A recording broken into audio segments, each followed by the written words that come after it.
Are you trying to teach your kids Chinese, but not sure what really works?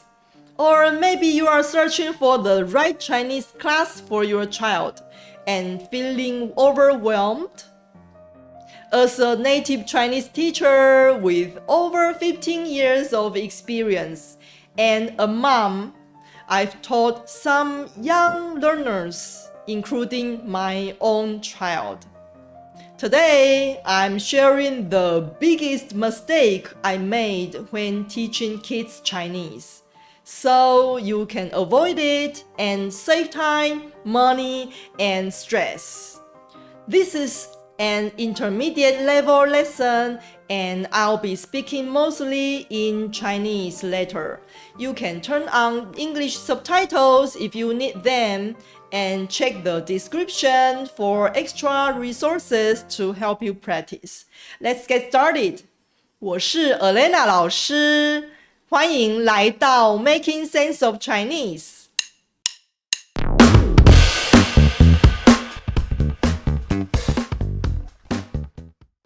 今天我想诚实的和你分享，我在教孩子学中文的时候犯过的一个大错误。希望今天的经验分享能帮助你少走一些弯路。我教中文已经超过15年了，大多是教成人，不过我也教过一些年纪比较小的小孩，包括我自己的孩子。我一开始非常有信心，觉得自己是个专业的老师，教小孩应该也没问题。结果才教了不到10个孩子，我就决定不再接儿童学生了。为什么呢？因为我发现我的教学方法完全不适合小孩。想想看，大部分成人学中文的方法是什么？一般就是买中文课本自学，上补习班或请家教老师等等。而我刚好就当过补习班老师跟家教老师，所以当我开始教小孩的时候，很自然的用了我习惯的教学方式。我设计了图文并茂的投影片，让孩子们练习口说，还期待他们安静地坐在椅子上学习1个小时。结果怎么样呢？效果非常的不好。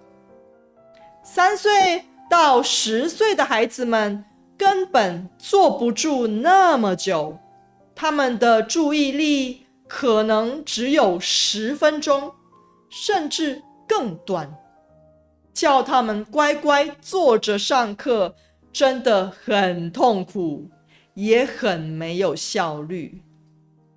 我教过的一些孩子，课上到一半就开始打哈欠，坐不住，想玩玩具，甚至想回家。一开始我认为是因为教得不够有趣，但是后来才发现是我根本用错了方法。我习惯教成人用逻辑清楚、结构完整的方式来教，但是孩子们学语言其实是更自然的，是透过玩来学习。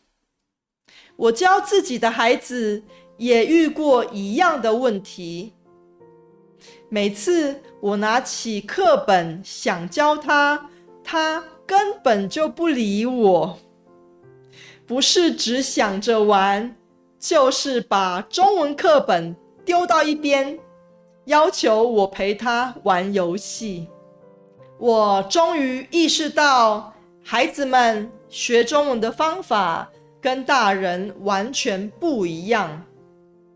如果硬要逼小孩跟大人一样的学，只会让他们越来越排斥，甚至开始讨厌中文。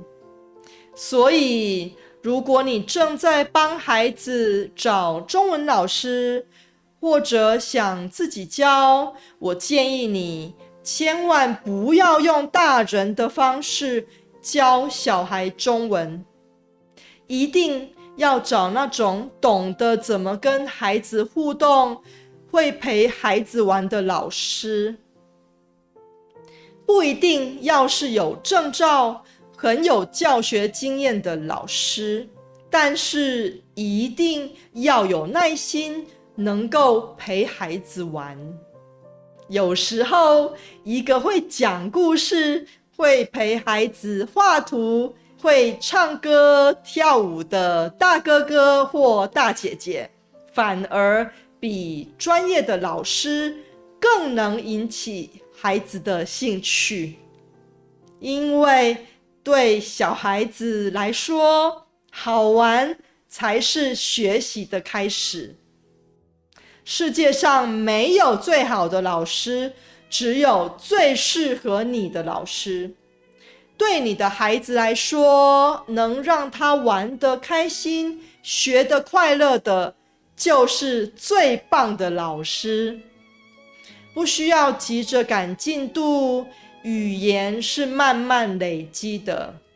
只要孩子喜欢上中文，他就会愿意多听、多开口说话，这样才是真正有效的学习。除了帮小孩找老师，其实还有其他更有效的学习方式。有哪些方法呢？我会在下一堂课告诉你。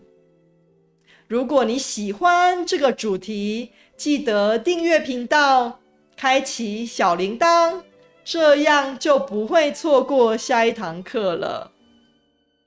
如果你有任何问题，也欢迎在影片下方留言给我。I hope today's lesson gave you a boost on your Chinese learning journey. To access related resources for this lesson and save time on your studies, check the link in the description. If you enjoyed this lesson, explore more helpful content in the playlist here. See you there!